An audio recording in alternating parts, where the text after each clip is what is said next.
Masechet Yoma, Daf Mem 40. And today it's a very nicely structured sugya. We're dealing with the question that we began yesterday. The question is the lottery necessary, right? Is it indispensable or me'akev or not? So we saw two opinions. Yannai said, you have to do the lottery. If you don't do the lottery, we have a nice picture, by the way, of it.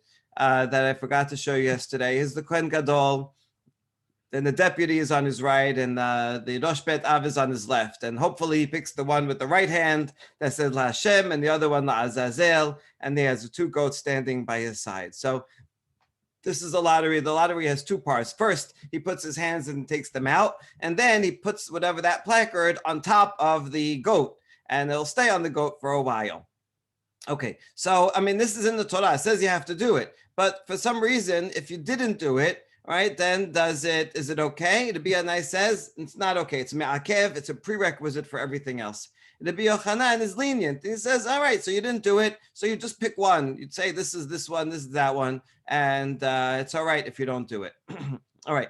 It's curious that they have a machloket about this at all. Like, why even discussing this? The Torah says to do it, so just do it. Like there's a halacha. Like, what if the chazan nowadays skips Ya'aleh v'yabo? It could happen. He forgets it, right? But you don't have to deal with, like, what if the chazan skips shacharit? You don't have that. Like, it's someone will remember. You forgot to do this whole thing.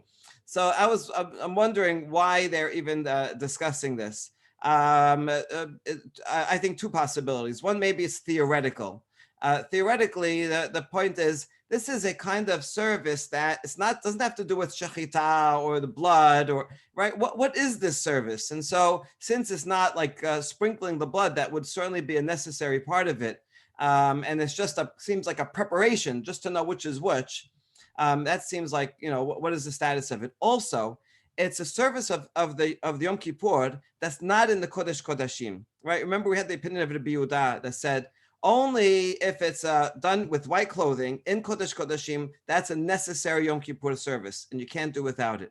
But if it's done outside Kodesh Kodashim, then it's less important. So maybe that's why we're talking about it, because it's in this in-between category. On the one hand, it's a Yom Kippur service. It's done with white clothing, but it's done outside in the courtyard, not in Kodesh Kodashim. So maybe that's why theoretically we're trying to categorize what it is. Yeah, John. Back to the picture for a second. Yeah. Isn't it? I thought it was like supposed to be such a small box that we could only barely get your hands in. This is just an artist depiction. I don't know if it had this fancy stand that looks like you bought in MoMA, or that it's round or anything like this. Yes, I think it would be smaller, probably a square. It's just artistic description. Okay. The other possibility that I think that the Gemara is even talking about this is that there might have been a tendency or a want by some people not to do the lottery. Remember, we said yesterday that if you pick it up with the right hand, that's good luck. And left hand, if you pick La Hashem with the left hand, that's a bad omen for the year to come. And we're going to see today, there's a hint to this, that they kind of like want to just switch it around and just make sure, forget the lottery. Let's just make the one on the right to be La Hashem. And I think that's why they're wondering, if we bring out the box, but then we don't really do the lottery. We just, intentionally pick the one on the right to be La Hashem. Is that okay? Right? So we'd rather have the good omen. Maybe subtly, or some Kohanim Gedolim will do some kind of trick or something to get it to be that way, and maybe that's why the rabbis are discussing it. Okay, those are two possibilities I could think of. In any case, here's what we're going to do today. We're going to see 4 challenges and 2 proofs, 6 sources altogether. We mentioned yesterday that this would be a Yannai and Yohanan. They are Amoraim. And their discussion is related to a machloket among 2 Tanaim. Nehemiah said any outside service is indispensable. In other words, even not only in the Kodesh Kodashim, also in the Kodesh, you have to do it no matter what. And Yehudah said something in the Kodesh Kodashim is indispensable, but something on the outside that's done in white clothing, he's more lenient and says it's okay. Therefore, if you had to line these up, Rabbi Nehemiah fits with Rabbi Yannai, So you can remember they're both Nun and Nun, and they say no good, right? They're the stringent ones. There'd be Yehudah that starts with the Yud, and there'd be Yohanan that starts with the Yud also, are the ones that say lenient. If you didn't do the lottery, it's all right. If you didn't do other outside items, it's okay. So it would seem to make sense that it would line up. But we mentioned yesterday, not necessarily. The truth is, you could say that even the Nehemiah that says an outside service you have to do, that's only if it's a real avodah. But picking the lottery, that's not a real avodah. That's just a good thing to do so you know which one is which. It does not have to do with the slaughter or anything like that.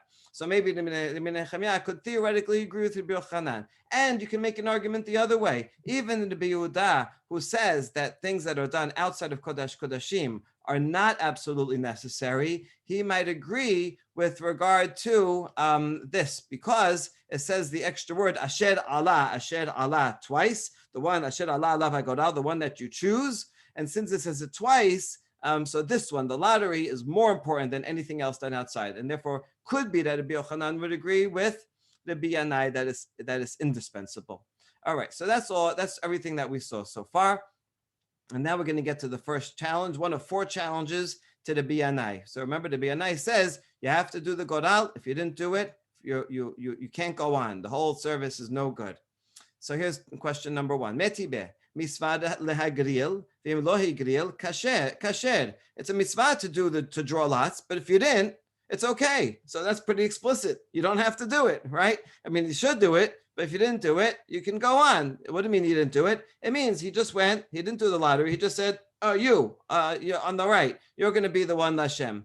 So that seems to be, that's a braita, and it seems to be say that it's not absolutely necessary. That's a question, challenge to the Yannai. So first we're going to establish what are the parameters of this question.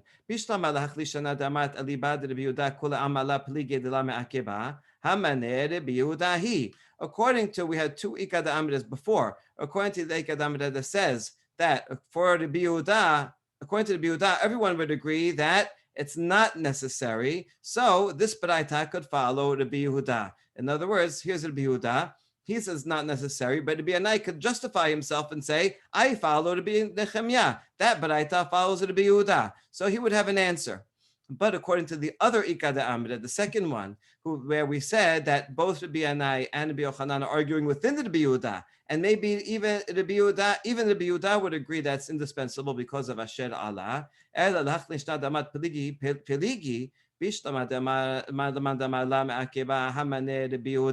So then we're fine. According to the one who says it is not necessary, in other words, Rabbi Yochanan, that's fine. This Baraita could be the opinion of Rabbi Yehudah.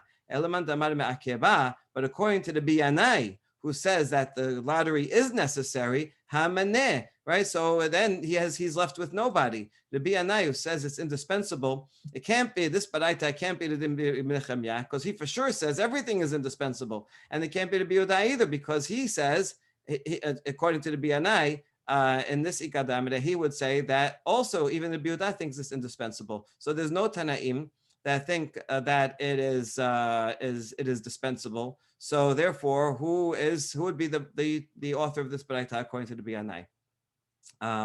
So Ella Lamanda Amar Me'akeba Hamane, according to the Yannai, who could be the author of this Baraita? The answer is we're going to change the wording. Taneh misvah lehaniach.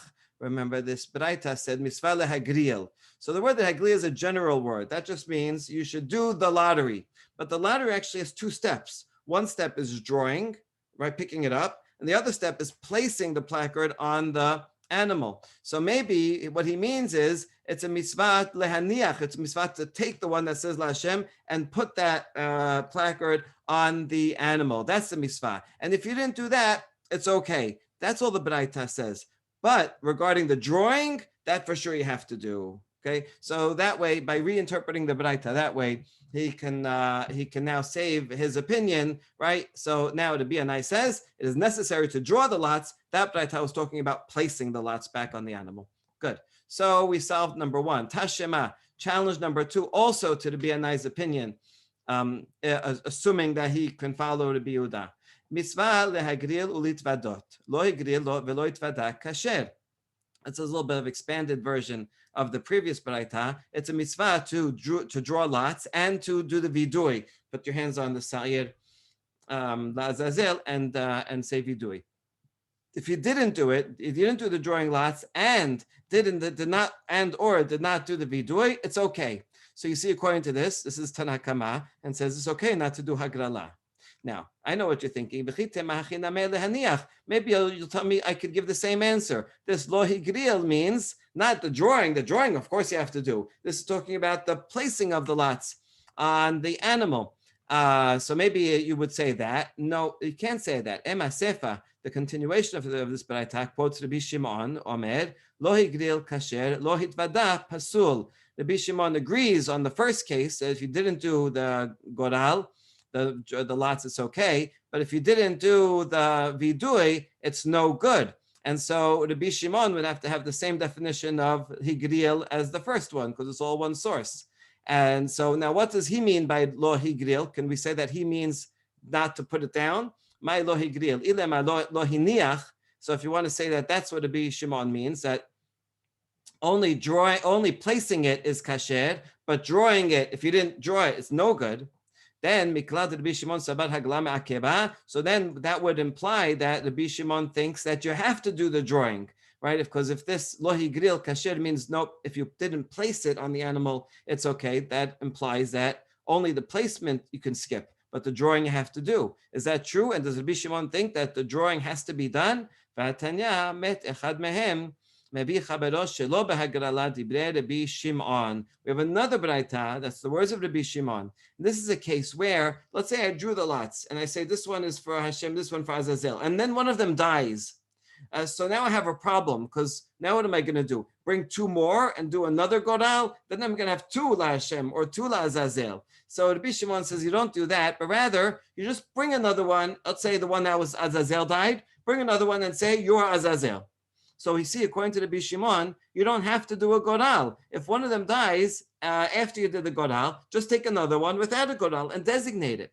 So therefore, we see that according to the Rabbi Shimon, a goral is not necessary. Since he thinks it's not necessary, the word goral in this baraita has to mean the drawing, because it says if you didn't do the drawing, then it's okay. If that's what the sefa means, that's what the resha also means. So that means, according to Tanakama, if you didn't do the drawing, it's okay. And that's a challenge to the Yannai, because the Yannai says you have to do the drawing, and if you don't, it's a prerequisite. If you don't do it, it's not okay.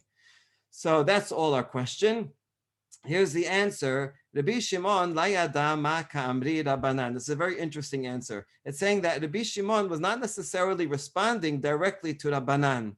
See, a lot of times when we have a braita and it has a Tanakama and then let's say here Rabbi Shimon, it sounds like they're sitting in a room and all the rabbis say one thing and Rabbi Shimon says I disagree, and they're having a conversation.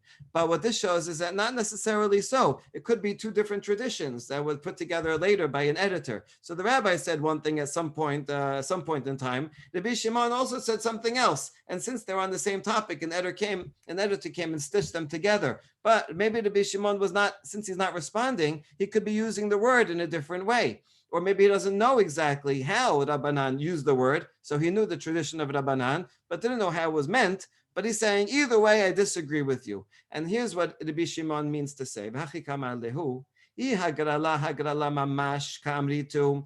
if you in the Rabbanan, if you mean hagrala meaning the drawing itself, all right, and you said that if you didn't do the drawing or the vidui, it's kasher. So I say, I disagree with you on one thing. I would agree with you that if you didn't skip the drawing, it's okay. But if you skip the vidui, I think it's not okay. That's what he said in the statement.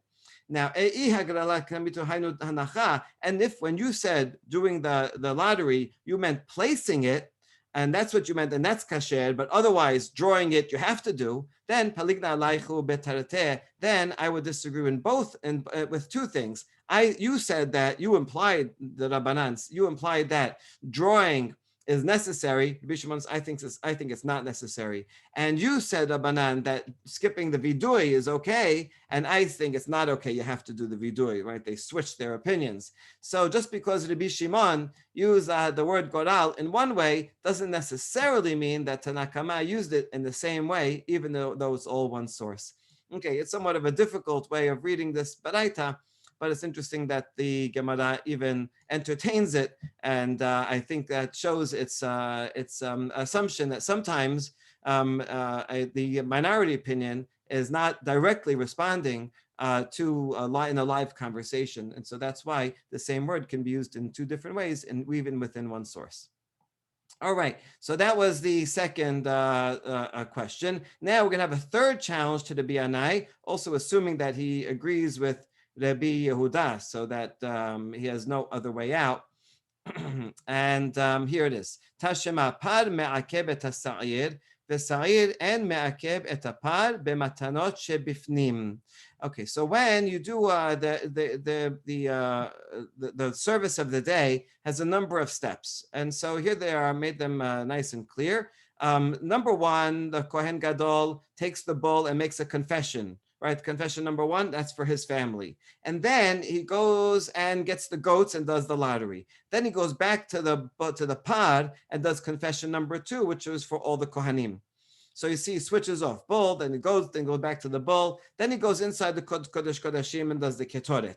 And then he takes the bull and takes the blood and sprinkles it on the kaporet. That's in Kodesh Kodashim, right? The kaporet is on top of the aron.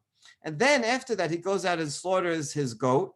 And then he takes the blood of the goat and sprinkles it on the kaporet. So you see, the blood of the bull goes on the kaporet, and then the blood of the goat goes on the kaporet. It goes bull and then goat.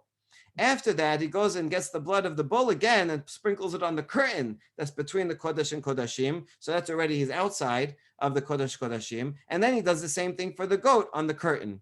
Then he mixes both of them together, the goat blood and the bull blood, and he sprinkles it on the Mizbeach HaPinimi, that's in the Kodesh. But that's not in the Kodesh Kodashim. So what you see here is he's going back and forth between the bull and the goats. And so the question is, what if he switches something around and does one of the bull things before the goat or one of the goat before the bull? Is that okay or not? So this baraita says as follows. Okay, we're going to get to our question, how this is a question to the Yannai. But hold on.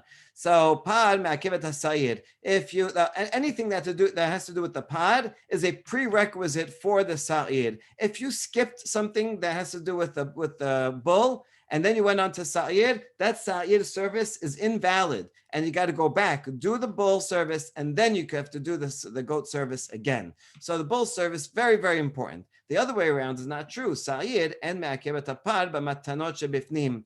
But doing the goat service is not a prerequisite for the pod. If you skip the sa'ir and went straight to a pod thing, that pod thing is okay.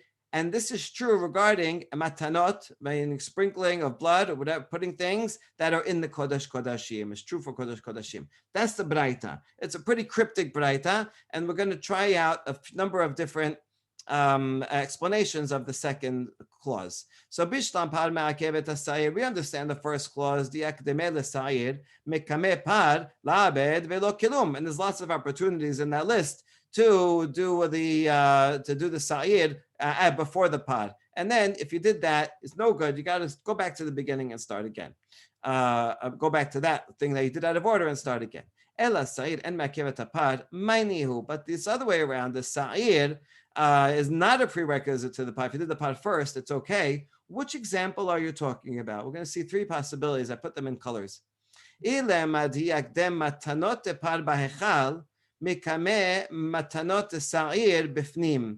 you did the sprinkling of the blood that's of the pod in the hechal, right? In other words, in the curtain, and the kodesh, and you did that before the sa'ir that's onto the parochet, that's in the kodesh, in the kaporet, that's in the kodesh kodashim. So this one is going to be the two yellows, right? If I did number H before G, first I did the bowl of the blood on the curtain outside, and then I went back inside and did the goat on the kaporet. It's not supposed to be that way. What if I switch it around? So if that's what you're talking about, it can't be that would be okay, right? Because we said that the second clause, anything in second clause it's okay if you did it that way. It can't be because we have the word chukah. We saw this was Rabbi Yehudah learned from this pasuk, chukah, not this pasuk. Later, right? It's at the end of the parasha. it talks about chukah and it says anything, and we learn from that, even though it's not explicit, anything that's done in the Kodesh Kodashim, you have to do and you can't skip it. So it can't be that's talking about that because that wouldn't be okay. Elalav de akadem matanot par bifnim mekame de hagrala. Rather, a second possibility is that it may, what if he puts the blood of the pod on the inside, meaning on the kaporet, on the aron, and you did that before you did the lottery. So you switched the two green ones, right? The lottery is supposed to be second. What if you skipped the lottery and you did this, the blood of the bull on the kaporet, and you did that before the lottery? And then you say, so that would be okay. So it's saying that's okay. So now, since you said it's okay if I change the order, that suggests that that the whole lottery itself is not necessary. Since you could skip it and do it later, that implies that you could skip it altogether. Now, I know this is not really a necessary step. You could say, okay, you can do it out of order, but you have to do it. And the Gemara later on is actually going to say that, right? But right now, that is the question, to the challenge to the Yannai. The Yannai, you said that it's absolutely necessary to do the goral. But here in this Baraita, it says that you can skip the goral and do the pod first and do the goral later, and it's still okay. So doing it later suggests that you can dispense with it totally. What do you have to say to that, Rabbi Yannai? But Rabbi Yannai has an answer. I could explain that Baraita differently with another case. That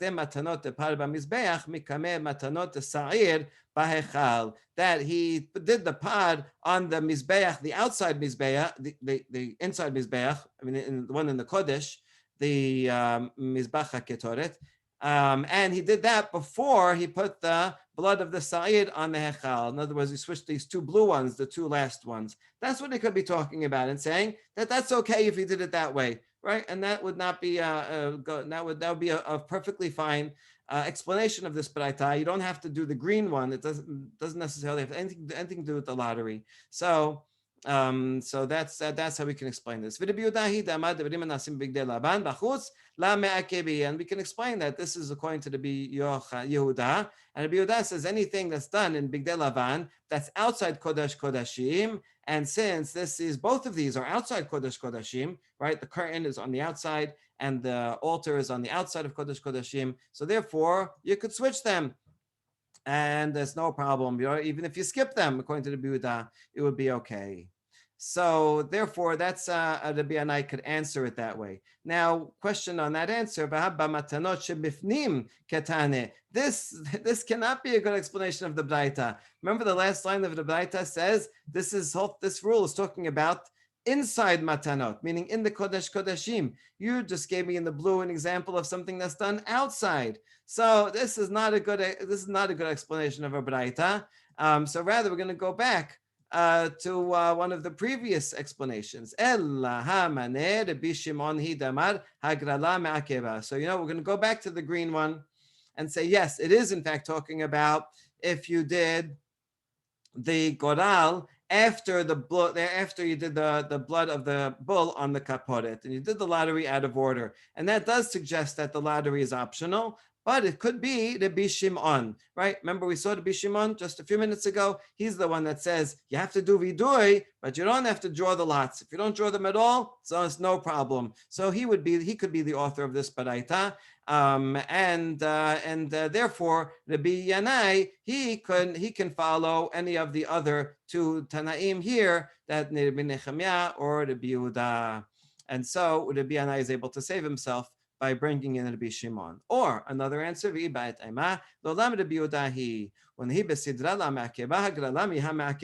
is a Yehudah, and even the Yehudah says, that the lottery is necessary because it says Asher Allah, Asher Allah. And although this Baraita says that the order doesn't matter, but you still have to do it, right? Just because the Baraita says you could change the order and it's okay, it doesn't mean that you can skip it altogether. And so it can still certainly be the Yannai according to the Yehudah. In other words, the Yannai can say, I agree with the Yehudah, and the Yehudah can say, you can change the order, but you can't skip it altogether. So that's in that way we resolved all three of these challenges So that Rabbi Yannai, first of all, he can always agree with Rabbi Nehemiah, and he can even agree with Rabbi Yehudah. All right, now that we solved that, we're just going to go back. Now, she says that this section of the Talmud is a little bit out of order. This goes back to the Rabbi Yehudah and Rabbi Shimon. They had a machloket about two things. One, do you have to do the goral? And do you have to, well, that was a Tanakama actually. Rabbi Shimon says you don't have to do goral, but you have to do vidui. So this machloket about whether you have to do vidui or not, it fits in with something else that they said in a different braita. Actually, this braita is just giving a source for what they said. So the pasuk says, "Ya'omad chai lifnei Hashem lechaper alav." So the goat that's going to be for Azazel has to stand alive lechaper alav. So in other words, it has to be alive at some point when it will bring kapara. And the question is, how long does it have to stay alive? What if it drops dead all of a sudden at some point? Right? Is it good enough or not? So until when does it have to stay alive in order for it to be able to atone? So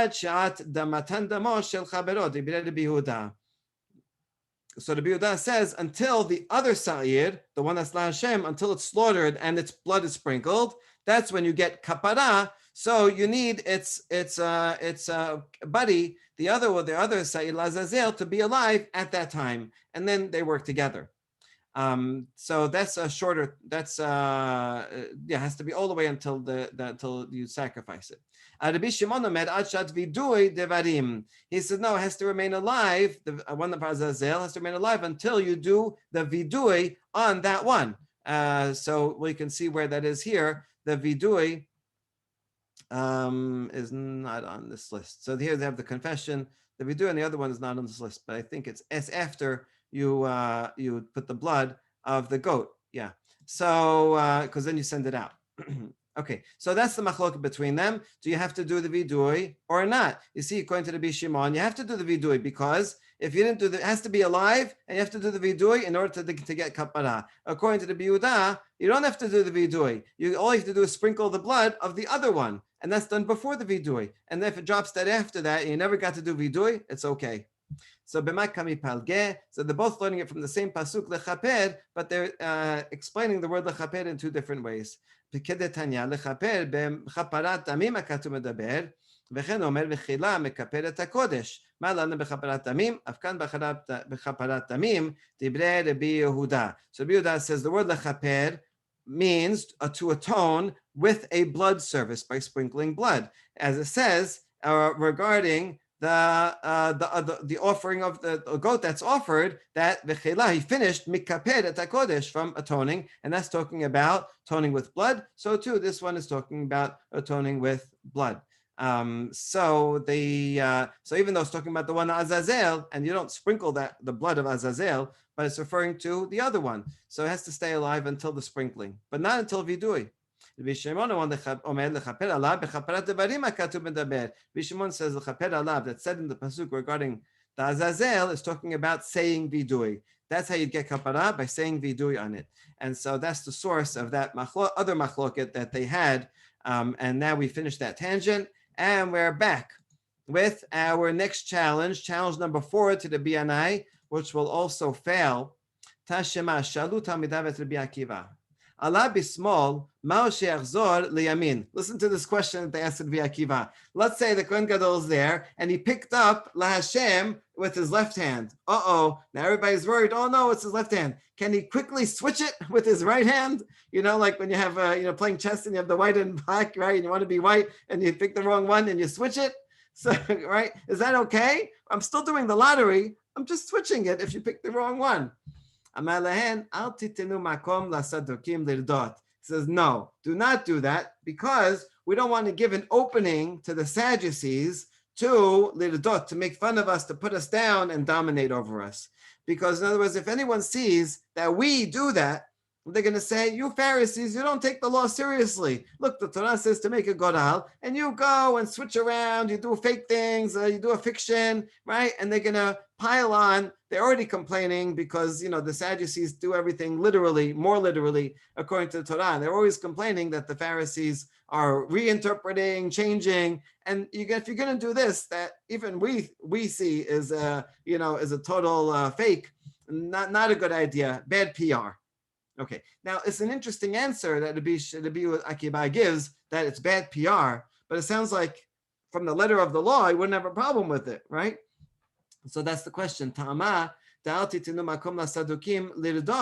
only reason Rabbi Akiba says not to switch around and say, oh, I picked up at the left, I'm going to make it right, is only because PR that says the Sadducees will make fun of it. But let's say there were no Sadducees around today. There's no Sadducees around, right? If you didn't have to worry about that, then it would be okay. But didn't you say the Yannai that it's indispensable and you have to do the godal? So once the lottery chose the one that's on the left is going to be Lashem, how can you go and switch it? So this conversation between Rabbi Akiva and his students shows that Rabbi Akiva felt that the godal, we only do it for PR, but really from the letter of the law, if you just decide to ignore the godal and say, oh, I picked the wrong one, okay, forget it, right? I'm going to switch hands and it's okay. That means so you can just designate it out of hand. That shows that, according to this baraita, the lottery is optional, right? Is not a prerequisite. Okay, that's a pretty good proof. The Yannai, what are you going to say to that? The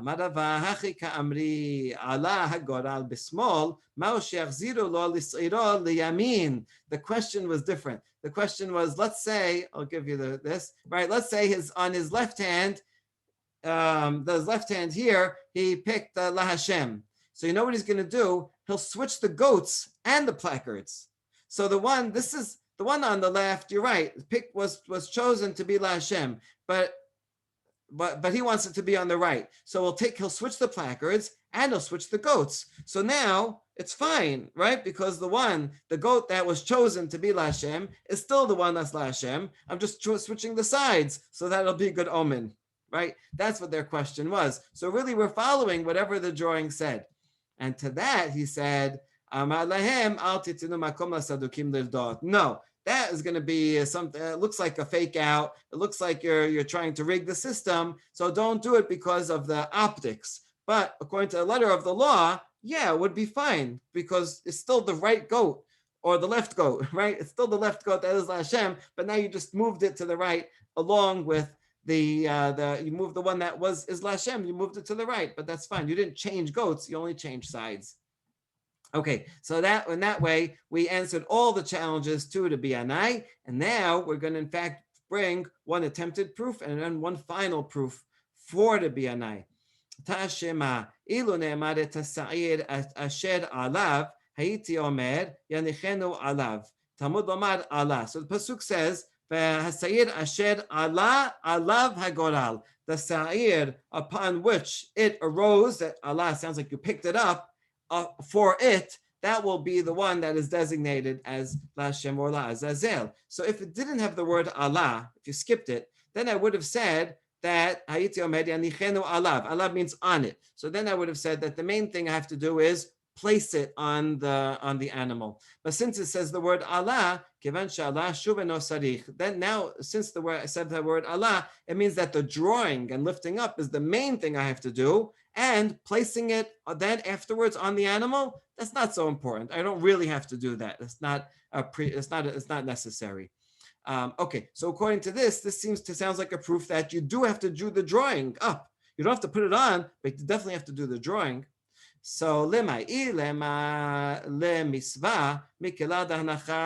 nami lo. So when it says you have to do it or not, is it just talking about saying it's a mitzvah to do, it's a nice thing to do? So is that telling, then that would mean that when it says you don't have to put it on the animal, is that saying it's not even a mitzvah? And so forget it totally? No, nobody thinks that. Everybody agrees that ideally you'd lift it up and put it on the animal. Rather this whole baraita is talking about what's absolutely necessary to do. And so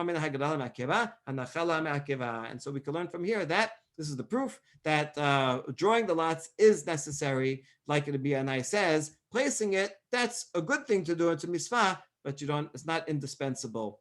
So that looks like it's a good proof. Amar Rava, he rejects it. Hachika Amar, Ilu ne'emar asher alav הייתי עומד יניחנו עליו עד שעת שחיטה. תלמוד לומר, אשר עלה, כיוון שעלה, שוב אינו צריך. He says, no, here's how I'm going to re-explain the Braita. If it said asher alav, that has just on it, then I would have thought it has to remain on it, the placard, after I pick it out, it has to remain attached to that goat the whole time, the one that's going to be Hashem, until it's slaughtered. And if it falls off, it's no good. So Talmud Lomar Asher Allah. So the Allah comes to teach that as long as you picked it up, right, and you just even if it fell off the goat later, that's okay. So really, this is talking about the duration of how long the lot is resting on the goat, not talking about whether you have to do the resting or not.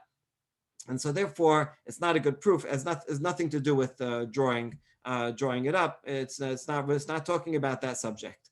Okay, so that was a good attempt, but not successful. So now the last one. Tashema ve'asahu chatat. Hagoral osehu chatat. So the pasuk says, I don't know, bring the goat, which the lot came up for Hashem, and he will make it a chatat. You say this one will be a chatat. So what makes it a chatat? The lottery, by choosing it la Hashem, that makes that one a chatat. The one for Azazel is not a chatat offering. It's not even sacrificed, right? Just sent out to the desert. So this one will be a chatat. Ve'en Hashem oseo chatat. So what makes it a chatat? The lottery, and not calling it. Doesn't matter what the Kohen says, right? If he never says anything, if he lost his voice and doesn't say anything, it doesn't matter. It's okay. Just doing the lottery, that's what makes it a chatat. So this sounds like a proof that, yeah, you really have to do it for to be Yannai. The Braita continues and explains itself. It's even a kavachomer in a case where you don't have a goral. Let's say you just have like two birds that a woman who recently gave birth has to give two birds, and one is a chatat and one's an olah. And how do you choose which one? You choose whatever you want. You just pick one bird and say, this is chatat. So in a case where you don't do a goral, just naming it works. So I might have thought, in this case, makom shekidesh goral, on Yom Kippur, the two seirim where you have a goral, and odin shekadesh Hashem, all the more so, a verbal declaration should be enough. Right? You got that kal v'chomer. If in a case where you don't have a lottery, verbal designation is enough. So in a case where you do have a lottery, which makes it kind of easier to choose, so all the more so verbal declaration, right? So in other words, verbal declaration is absolute even when there's no lottery. So for sure when there is a lottery. All right, not the most absolute logic, but anyway, Talmud Lomar v'asau chatat hagoral oseh chatat ven Hashem oseh chatat. So therefore, I need the words v'asau chatat. I don't want to go with that kavachomer and say it's verbal designation, but rather v'asau chatat means the goral, the lottery itself. That's what makes it a chatat, and not his verbal declaration. Verbal declaration is not sufficient. Okay, so this is a proof that you in fact have to do the goral. Now, who is the author of that? That Braita we just quoted is found in the Sifra. Sifra is the Midrash Tanaim on Sefer Vayikra. Stam Sifra Maneh Rabbi Yehudah. We have a statement that when there's an anonymous opinion in the Sifra, it must be Rabbi Yehudah. Rabbi Yehudah is the overall author of the Sifra whenever not named. And look what he says there. Only the lottery declares the one that's Lashem will be chatat and not speaking. So if you just say it, not good enough. Alma hagrala me'akeba. Therefore, we see that according to the Yehudah, who is the author of this Braita, even he agrees that drawing lots is necessary. And this is a final refutation of the other opinion of Rabbi Yohanan, who said that it's not needed, that if you skip it, it's okay. No, that opinion is totally wrong. And so this is very significant that we found a source that Rabbi Yehudah says this, because remember, just to review, we had a machloket Tanaim. Rabbi Nehemiah said anything that's an inside service or outside service, anything he does with white is indispensable. So for sure, according to the Yohanan, it's going to be indispensable that he has to do the goral. Not for sure, because he always could say maybe that it's not an actual service, right? But if anything, he would say it's indispensable. The Yehudah is the one that says outside services, he's more lenient and says you can dispense with it. But maybe he agrees and says Asher Allah twice to say that you have to do it.